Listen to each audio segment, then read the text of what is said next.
I love your conversation. No? At least I am looking on the other perspective, which yan. At least I am seeing because I'm not really informed of what Marcos did. Actually, I don't have any political colors. I just work for the Philippines, not for Aquinos or not for Good. Marcos or anything. We have to prioritize the Philippines. But with regard to the one that you have mentioned about the reliable sources, because me as a person who works in academe, for me, reliable sources are those product of researches. Talaga, sir. It's just that Yes. we And not cannot just that, sir. First-hand information are reliable sources. So, these researches are actually second-hand information. So, mas maganda pa rin na pumunta tayo dun sa objective data. So, yun objective data, yun actually ang mga sources ng researches. These researches are actually second-hand information only. So, mas reliable ang observable data, ang objective data kesa sa researches. Kasi ang researches, meron na tong conclusion ng researcher, meron na tong opinion, meron na tong ano. Pero this is why I am saying na kesa dun sa mga narrative, kesa dun sa mga written, it's better na tayo ang mag-decide through our objective based from the objective data. So instead na maniwala ako sa subjective narrative, kasi even I can cite you books na made from propaganda that na sinasabi na it came from research. Pero what we can do is we can look for first-hand information then decide it ourselves. Mas maganda 'yun, yung tayo ang gagawa ng opinion from first-hand information. Okay. So that's true, Sir Kohay, no? However, in research, we have a lot of things to consider. We have to avoid research bias and then the researchers' subjective interpretation of the data. So, Mhm. since we, diba, as you mentioned, we have to base our the information that we are going to gather on the data which are objective, which are observable. But those phenomenon or phenomena that we are really encountering are cannot be recorded, and we can only record that by doing research, right? Mhm. Ang problema kasi dito, Sir Michael, sinasabi mo na just because it came from YouTube and TikTok, it's not reliable. Yun yung problema natin. Sa akin naman, any platform, mapa books, mapa videos, mapa YouTube, mapa TikTok can be a reliable source of information. There are researchers that are in TikTok. There are historians that are in YouTube. So are you saying just because it came from YouTube, wala na yung credibility nila? Actually, I'm not invalidating their credibility, Sir Coker. It's just that it would be because of the possibilities that that particular video is reliable or not. We cannot really depend on that because of some reservations. And That reservation came from your doubt. However, not because you have doubt, that means it changes the credibility of the video. It changes the credibility of the of the research. Kasi researchers, kung historian, they do research, and kung mata-translate nila yung research into a video na ngayon nga ginagawa na yung research tina-translate na to video, both can be a reliable source. Hindi na ngayon written lang ang reliable source. okay, We because should we should adapt to the modern world na hindi na tayo dapat one track mind na dapat written lahat. This written information can also be translated to videos. 'Di ba? They can read it through the video. They can actually give us more proof through videos. So, ang problema kasi dito, videos cannot be printed, cannot be posted on books. And ang all they can cite are kung nasa book to, they can actually cite videos there na this is one of the sources. This is one of the videos that you can see my proof. May mga books na ganun na ang proof nila are videos. You can watch it through this link. Pero not because it's video, it came from YouTube, hindi na yun reliable source. So it depends upon how you fact check them. It depends upon how you fact check them. Doon okay, tayo so yes. nagkakatalo-talo. Maybe we can agree on that particular thing that we Yes. have to do a follow-up check or a fact Yes, check. always Okay, fact check. so we will agree Wherever on it that. came from. Okay. So because there is no absoluteness of a certain material if that Yes. is reliable or not, it will always go back to us. The extent so based on what I can get from here is the existential truth will always based on how we fact check things, right? Yes. That's why Because I want your particular everyone, sir. fact check Sorry. will be different from mine because it's a Mhm. two separate bodies and we have ways to Yes. consider and then standards that we have to consider. I love Yes. that, sir. Okay, Uh, next. Sige. for me, Sir Michael, I want everyone because I believe that everyone has the capacity to to be everyone I believe that everyone can be intelligent. Yeah. I believe to that. Yes. So We I have to want consider that. everyone Mhm. to prove I want everyone to make their opinion based on their objectivity. Correct. So give us objective data, then let everyone decide. Kasi I believe that everyone can be intelligent. I don't want to underestimate anyone. Yes. Kaya magbasa That's tayo ng true. mga narrative na syempre yung narrative yun based yun sa subjectivity ng taong yun, Mhm. 'di ba? Yes. Sa bagay in research writing talaga, there is always a research bias which Yes. skew the result of of the result. That's true. I'm not invalidating that. And then another, sir, the one that you have mentioned, I just have a question. Patulog din Mhm. sa sir. You mentioned a moment ago that the backbone of our economy is the power or the Yes. electricity itself. I beg to disagree because based on what I know, the backbone Mhm. of our economy upon checking the agrarian reform and then some sources such as the different laws that was passed by the Senate, it's the agriculture in the Philippines. So the backbone of a certain Okay. country will always go back um to the majority or to the massa and to the one which keeps the economy uh, of the um of the country stable. So it's not really the power plants or the Give me electricity, it's give the me agriculture. give me an industry na hindi gumagamit ng Mhm. energy. Sir, what if wala tayong kainan lahat because of agriculture? Let me go back and let me ask you Give that me question. give me a hindi ba gumagamit ng energy ang agriculture? Hmm? Pero Hindi sir, ba my gumagamit point ng is, energy? what if may energy tayo, wala tayong makakain, wala tayong rice? Sir, yun nga ang sinasabi ko na kahit pumunta dito ang mga industries, sige, puro tayo agriculture. Do you think it is enough? Ang sinasabi ko lang, it is the backbone of all industries actually. I beg to Every disagree. industry is using energy. That's why we need to supply this industries energy so that we can maximize these industries. Mapa agriculture 'yan, mapa factories 'yan, mapa ngayon ano na parang we are in the modern world. Marami ng iba-ibang industries. And we need to maximize this. The backbone of every industry are energies, different kind of energy. So we need to supply it. Ngayon, para ma-maximize natin yun, kailangan talaga nating palaguin yung energy na every time na mag-work yung mga industries na yun, pag nandyan yung agriculture, ngayon agriculture is starting to be very modern. So ngayon, kailangan pag nag-start na mag-work ang aanin natin yung agriculture kung nagsisimula na silang mag-work tapos biglang 8 hours walang energy sila, mapipila yung industry na yon. This is why I am saying na the backbone of the economy is really energy kasi kahit anong industry, magsabi ka ng industry na hindi gumagamit ng energy, there's none.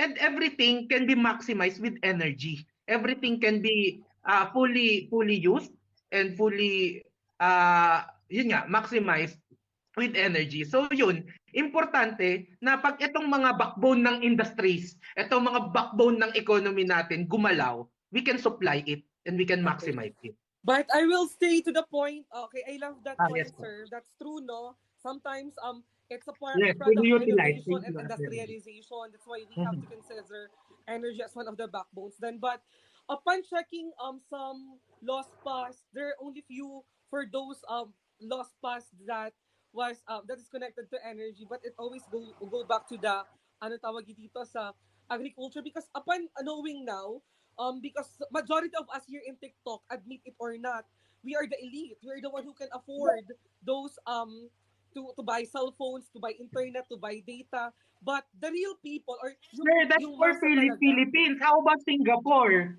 And then How about Singapore? Ang backbone ba nila ano? Agriculture? yeah, That's our problem. We keep on comparing our country compared to others instead of No, working ang on our sinasabi, own country. Sir Jan, ang ibig sabihin, this is more general. This is more general. No, sir. Kung ano man This yung is not country mo, general kung because ano man the yung country existence of mo, group or the mapa, ang realities of a backbone nyo certain is country is different agriculture. from the other country. Iba-iba ang So, katotohanan paano natin. na yung backbone ng Singapore? Paano yung backbone ng Singapore? So, hindi malakas yung nila since hindi malakas ang agriculture nila? Mhm. Hindi. So, hindi malakas ang economy That is the nila? point I am referring to. Before we work out or compare from Singapore, we have to first work on our own country. Ano ba yung katotohanan sa country natin? Yes. Is that possible ba that they are doing is still applicable This to is a why I govern am our country saying, or not? Mhm. so that we can maximize all industries like agriculture, we need to supply energy. So energy should be always available. Yeah. Ah, aanhin natin yung agriculture kung hindi natin na ma-maximize, may magugutom pa rin kasi kulang yung napoproduce. But if we have enough energy to supply for agriculture, mas marami ang makakakain. Sino makakabili kung gutom ang lahat kasi konti ang napoproduce? Yes, that's So true. energy is the backbone of every economy, of every industry. Okay. So if agriculture is the backbone of the Philippines, it is not the backbone of all industry. So Okay. That's every true. industry needs energy. So in the end, the backbone of all industries of all fields is energy. So Mhm. we need to agree on that because we cannot, this is not a general, this even you can apply this to all industries, to all country. Lahat ng natin, kasi we need to look at the best solution. We need to look at, kung titingnan natin ang agriculture, what is agriculture kung hindi sila makapag-work, kung wala silang energy? And energy is in a lot of forms. Okay, So yeah, that's ngayon, true. Okay, but so you are yun, referring to the nuclear energy and to the yes, electricity, right? Because yeah, yes. it's vague. Okay, but my point, another point, sir, is before our ancestors were able to work and then nakapagtrabaho tapos anong tawag, nakapagtrabaho, nabuhay ng matiwasay without energy, but people cannot survive with without food, di ba? But I Sir, walang understand also problema your sa point, agriculture. wait lang Ang sir, problema sa statement ko, I it understand supports your point all that industry. yeah, we have It to, supports all what we call industry. this, we have to go to the current time, to the current era, which um energy is also needed, tama? As I am Yes. synthesizing. Okay. Okay, next sir. Next, last na. Patulog na din ako. Wait lang. Sige, go. Ah, Good job, okay. good job. It's okay. Yeah. Another sir is the idea of historical revisionism. Aha, okay. Yeah. So what's my Kasi thought about kanina pa it? ako nakabasa dito ng historical revisionism. Oh, okay. What's your thought about it? Okay, actually, yan, teachers have their own biases with regard to the way they teach, and it will always go back on their experiences. And upon Mhm. knowing, based on of the researches that we had when I was in college, iba pala ang history tinuturo sa North, tapos iba sa South, iba sa Mindanao. May pagkakaiba, may mga revision na nangyayari. That's why Filipinos have their own different foundations with regard to their foundation in History. history. So ganyan, kaya some people are having conflicts like what we are having, not actually in our conversation because it's so educational and intellectual. Pero I think that is the main root. Iba-iba ang tinuturong history sa mga schools and then depende sa geographical area mo. That is Mhm. my stand. That's why I think we have to meet on common ground and really do research. That's why kanina pa I keep on That's why mentioning it's that. better to present everyone objective data.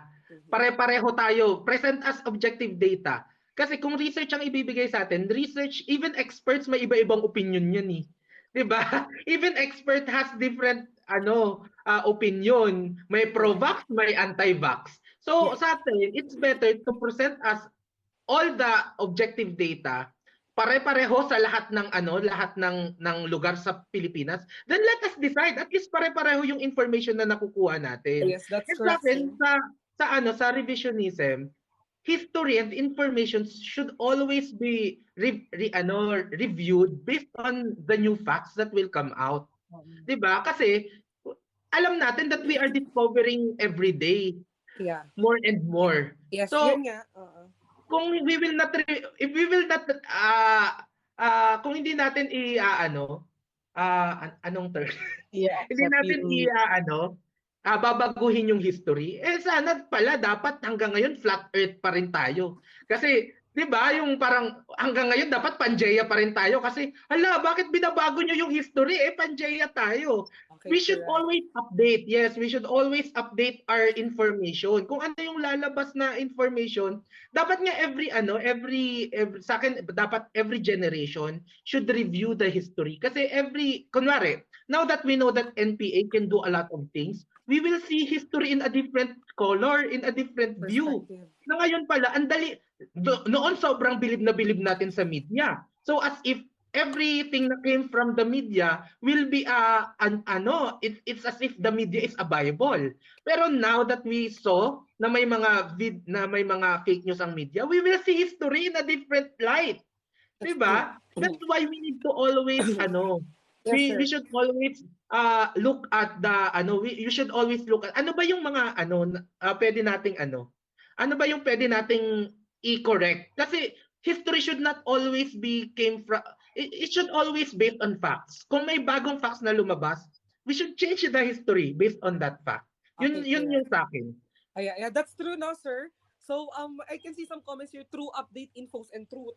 Yeah, there's a lot of revisions that are currently happening in our history, but those particular changes or revisions that are happening are really based on research. Tama, sir? Yes, yes. Doon siya nang galing.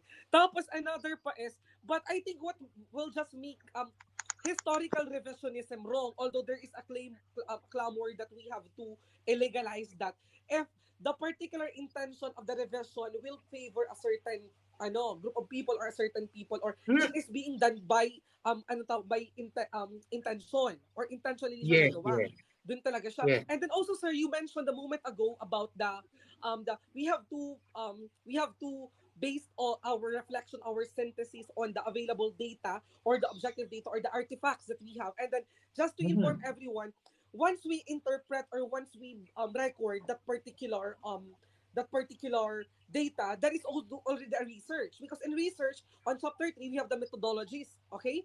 On the methodologies, we will be presenting the statistical tools that we are going to have. And then one of the ways to record that is to gather data. Okay? So, but the research Yes, itself will just be secondary, as what you have said, sir. So at least yes, we met on common ground, sir. No, it's so yes, nice that yes. I had an opportunity to discuss these things, because Mhm, to be honest, I will still remain on my particular mhm.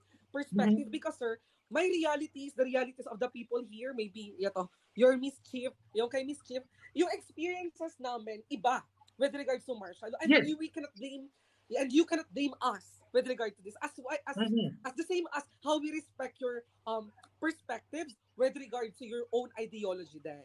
So yeah. But mhm. yeah, Yes. I will stand on my point, sir, that Marcos is not a I will hero. just say something. Yeah. Sa akin kasi, ako, sir, I always research. Yeah. I always research kasi ayoko nang maloko. Minsan na akong naloko nung panahon nung issue tungkol kay Corona. That's why I always research. And I don't care if my research will favor another person, another side. Kasi kung yun yung sinasabi ng research, what can I do? Should I change Yes. should I change the research that I have para lang hindi ako maging bias? Kung yung research is saying something that is good to one party, we should believe that because that's the research, that's the data available. Ang problema, kung kailangan nating baguhin para hindi ako bias, I should change what my views. Hindi Yeah. ganon. Kung That's true, yung sir. truth will point on something and it will favor someone, baka yung talaga yung katotohanan. Should we not believe that? For me it's illogical. Ah, yes, sir. So ako I don't care kung anong maging tingin sa akin ng tao. I will stick on my research because I am the one who researched that. 'Di Okay. ba? So I don't care nga kung tawagin ako DDS. Ako actually It's okay, sir. I started with this information with this etong ngayon na kay Marcos. I am questioning I am in both sides. Wala akong sure, di ako sure kung ano. But since ang problema sir sa ito kasi ang scholarly research are changing over Yes, time. that's true. There It's are new dynamic information that is because coming out. Dati ang it has cholesterol to is be purely parallel to the bad. changes Pero happening. ngayon ang cholesterol, may good cholesterol, may bad cholesterol. Ngayon Saturated, nga, unsaturated, meron ng ano, unsaturated. ngayon nga meron ng diet based on fats. Yes. So, 'di ba? So Actually, sir, ngayon, just to share something, because as what I have said, I have no political colors, because yun nga nakita ko kanina before I go here, nakita ko yung isang teacher na gumawa ng module na glorify si kahit wala naman mm, tayong official talagang mother of Philippine democracy, no? oo. So doon. Kasi sir, to be honest, one of my idols is really Miriam Defensor Santiago. But Mm, I I don't know agree to why that. she chose to have Bong Marcos to be her vice president, no, from a very intellectual woman. Yes, Aha. yes, Tapos pipiliin niya yun. I have questions, I have yes. doubts because of my political beliefs, because of the And um mind you, yeah. sir, Miriam Uh-uh. is present during the Yes, martial she's law. present. She witnessed everything. And then now I have doubts. I have questions. But Mm. upon weighing everything based on the narratives na yun nga pinag-awayan natin sir kanina, Oo. I still remain on my Mm. tawag yun? I still remain on my perspective. Oo. Kasi ego yun eh, pagkakaroon ng bayag yun. Yes. But sir, then I realized that I think tama nga naman, no? Yung kasalanan ng anak ay ng ama dapat wag ipasa sa anak. Mhm. So, why don't if ito sa akin, maybe although I did not see any projects that affected me or anything, maybe Yes. at least reach out or study or research or have an interest about that person, no? Oo. Uh, Ah, so, ako ang nakita ko, sir, yun nga, yung wind farm niya. This is before the Renewable Energy Act. So, it is revolutionary sa panahon niya nung nag-start to. mhm. And actually, meron siyang page. Let me share something about Miriam Defensor. I have that question as well. Sa panahon ni Corona, na ano din ako, nauto din ako ng media. And I was really questioning bakit si Miriam Defensor pro siya kay Corona that time. Bakit si Miriam Defensor dinedefend si Corona that time? And all along I was wrong. And Miriam was right. Na yun pala kaya si Corona ino-ostracize kasi siya yung Chief Justice lamang na talagang nag-approve na ibalik yung lupa ng Hacienda Luisita dun sa mga farmers. Kaya siya pinapunish politically, emotionally and everything. So, during that time, I am also questioning bakit ang tali-talino ni Miriam Defensor pero pro-corona siya. So, this is Yes. something, and that's the reason why I don't want to be fooled again. I will do my own research before I create my own opinion. So Okay, sir. I will not Uh, depend on anyone. Yung mga sinasabi dito at yung mga kunwari may sinabi sa akin, I will not believe that right away. I will research about you that do a first fact check. before I will believe that. I will Actually, take it. I will take it, but I will not believe that right away. Na may yes. nagsabi sa akin ganito until I research about that na ay oo nga no, meron talagang information tungkol doon. It's the time that I will believe it and I will say it as if it's my word. Okay. Yeah, yan sir, nakikita ko na. So, pwede naman palang pag-usapan, although we have different ideologies, we can have a healthy and intellectual Yes. conversations. And then I Yes. think this is the one which our future president needs, di ba? For us to Yes. be united regardless of our ideology. We can meet halfway. That's why I think it would be better if we will just avoid some ad hominems attacks, okay, during a Yes. debate or an argument, for us to have a very good discourse. So thank you so much, sir, for this.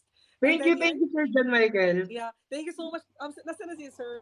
But as what I have said, sir, thank you. At least I have learned something, no? But I will still remain on my perspective that Yes, yes, Ferdinand yes. Marcos is not a hero. Yes, Okay, because of actually, what sir, happened before.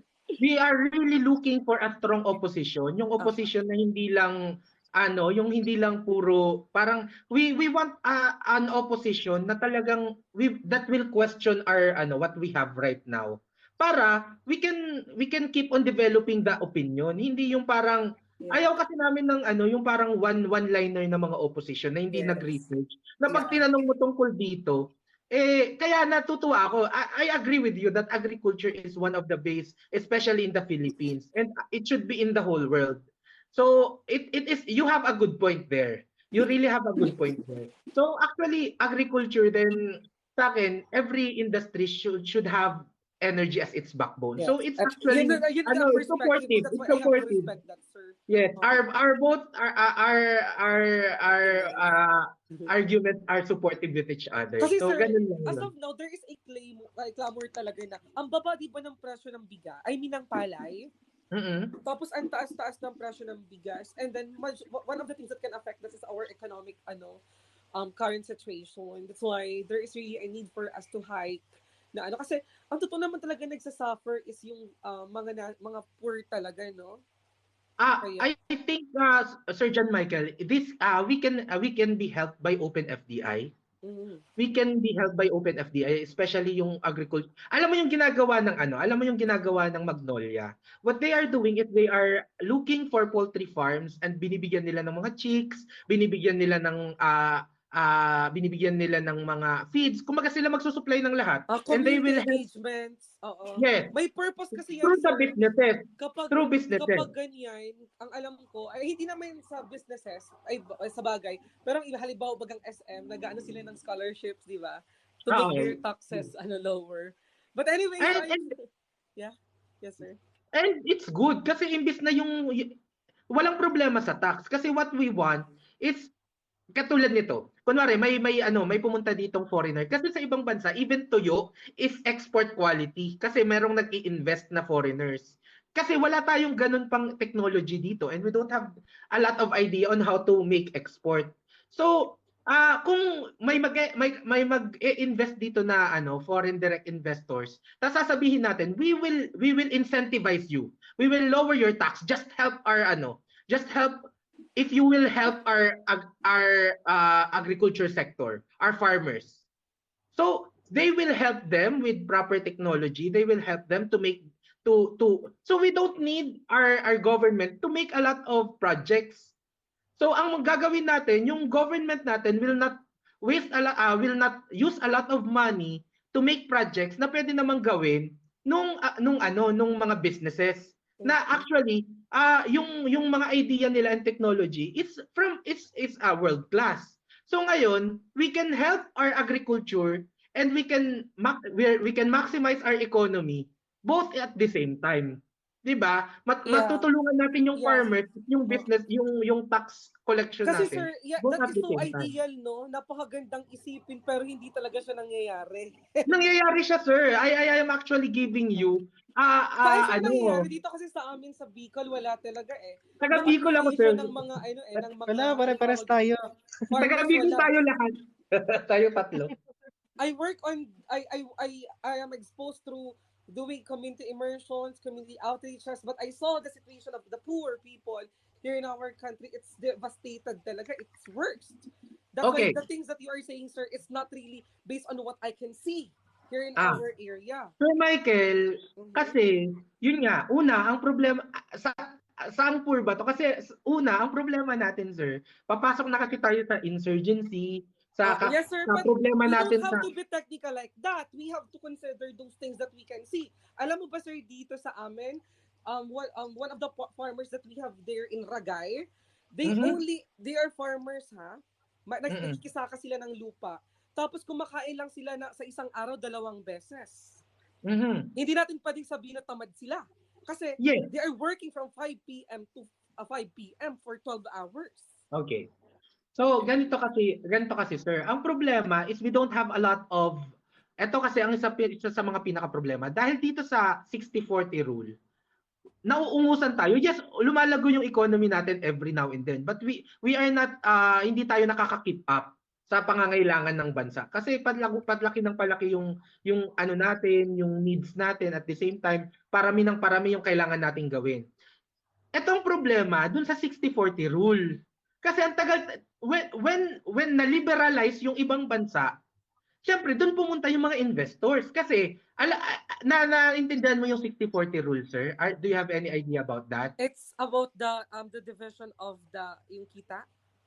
Ang mangyayari, sir, kung ikaw investor, pag pumunta ka dito sa Pilipinas, you need to get a Filipino investor na makikipartner sa'yo at magkakaroon ang sayo lang, kung ikaw yung may-ari ng business at lahat-lahat, ikaw yung nagpakilala sa buong mundo, you will only get 40%. And kung ako yung kapartner mo, wala akong, ikaw sa iyong business at lahat-lahat, 60% ang makukuha ko. So ang tanong, will you invest in the Philippines? Meron ka namang Thailand, Vietnam at Singapore na pag doon ka nag-invest, you will have 100% of your kita. Okay, 'Di ba? why do we keep on looking for investors when we have NFA or Because National Food Authority which is being headed by our government? Why they no, can't sir. have the We need ano? investors.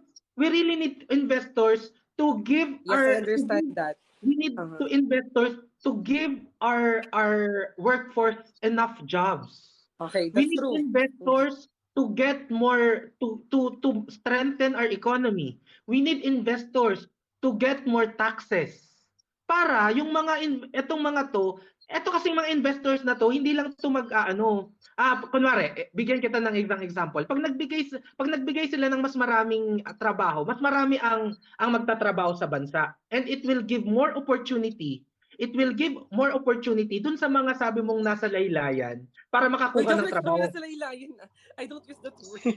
Sige, sige. Yung mga taong sinasabi mong nahihirapan, ang problema kasi kulang yung supply ng employment dito, and our local investors cannot keep up. Wala tayong Yes. enough investors locally na kayang magbigay ng trabaho para sa mga taong to. Ang problema sa ibang bansa, actually, nagkukulang, dahil marami silang investor, nagkukulang yung mga tao doon. Kaya nga ang dami nating OFW sa ibang bansa kasi kulang na ang tao nila. If ever dito yon, they don't need to go out. And yung mga taong kahit yung yung mga tambay, they can get work. At pag itong mga tao to, mas marami ang nagtatrabaho sa Pilipinas, mas marami ang tax per employee. Gets? Mhm. Maliban Correct. doon, Maliban doon, yung tax pa dun sa business na nandito. Yeah. Maliban doon, kasi hindi sila pwedeng magmay-ari ng lupa. Meron pang withholding tax dun sa pagrenta nila dun sa lupa. So kung may lupa ka, kung isa kang farmer or kung meron kang lupa na hindi mo ginagamit, that person can get income from that. So maraming benefits ang pagkakaroon ng investor. Mabuti kung kaya ng local investors, hindi eh. Actually, kahit ibang bansa, their local investors cannot keep up with the needs. Kaya nga, kahit sa US may mga Chinese investors eh. Kahit sa China may ibang investors But din. but we have, I think we have to maintain balance for that investments, no, because we really have to avoid neo-colonialism. Ah, Yeah. we cannot actually, the K-pop is neo-colonialism. Yes. But So what we can do is to fight we can compete with neo-colonialism. We can strengthen our culture, we can strengthen our economy, that in the future time, we are the one like South Korea, 'di ba? Now they are the one who is prevailing in neo-colonialism. Even US is pro K-pop now. So that's why we need to really really strengthen our economy para in the future hindi lang project about the poor ang magagawa ng Pilipinas. Kasi we have more money, more taxes, more ang nagtatrabaho, mas marami ang pera ng government to make projects and policies na para dun sa mahihirap. At pag nagawa natin yon, if we have more money, we can even invest in our culture. And like South Korea, if we can invest in our culture, we can fight. We can fight neo-colonialism. Actually nakakaano na tayo eh. Kahit pa noon ang sobrang talong-talo tayo, ang tingin sa atin made. Can we fight neo-colonialism with being made in the eyes of the foreigners? No. Ngayon ang tingin na sa Pilipinas is the house of beauty queen, 'di ba? Meron na tayong gold medalist. We need to really keep up. So we cannot keep up without resources. Para makagawa tayo ng Heidelin Diaz, we need to give her budget to train well. but based on what I know upon the first about the statements of Miss Diaz, the one who got the gold medal, she did Mhm. not receive any support during Yes, her she did. training. She did get support from the She government. didn't get. She did, she She did. didn't. Sabi niya, She did. May day pa siya noon na naghahanap siya ng sponsors because the government itself is Kasi not. even other countries, hindi talaga na fully budget. Actually, before Diaz, hindi talaga natin nasusupport ang athletes natin. Yeah. Pero kung That's why nagkulang it's yung wrong. Ang point ko lang dito, sir, that's why it's wrong that we have to glorify the government or John the Michael, hindi siya hindi na support. Nagkulang lang yung support kasi sobrang mahal ng pagtitraining. Hindi ibig sabihin hindi siya nakakuha ng support. She needs more. She needs more. And that's a different story. You can research about it. Even Heidelin said about that. I Na tried to nagkulang lang siya. research about that. I did not find anything I, regarding that. Maybe you can guys, send me the Meron link. akong napanood na nag-thank you ayan. siya kay Bongo. Like, thank you sa kay Bongo because of the gift that was given to her after winning. Nakakakuha siya ng nakakakuha siya ng budget from Oo, kasi nasa rule yun, nasa batas talaga yun na kailangan suportahan. But yun nga, tama nga naman, not enough. Okay. Kasi nga noon John Michael, hindi nasusuportahan ang athletes natin, as in zero support from the government. Yes. Actually May kailangan nila support lang kapag nanalo na dati. actually kahit nanalo na pinapa-juice lang pinapa-juice lang eh. This is the first time that pag kahit you can I'll try to research kasi Okay. naka-cellphone, isa lang cellphone ko. But I have a source na I can look up na Heidelin really gets support from the government. Yun lang, kulang lang kasi kaya siya humingi dati. And nung na-ostracize, nung nga siya, nag-backfire sa kanya. Di ba, hindi na siya nagsalita after? Yeah. Di ba, hindi na siya nagsalita after. So, natulungan siya ng gobyerno and it is the first time na gumawa tayo ng mga facilities for our athletes na world class. And that is one support for our athletes. Maliban dun sa nakukuha nilang budget. Actually, ibang bansa nagrenta sa facility natin. Ibig sabihin, world class talaga ang facility natin. So ngayon, we really need to fight, we really need to compete. Hindi natin pwedeng pigilan ang neocolonialism kasi yun na talaga eh.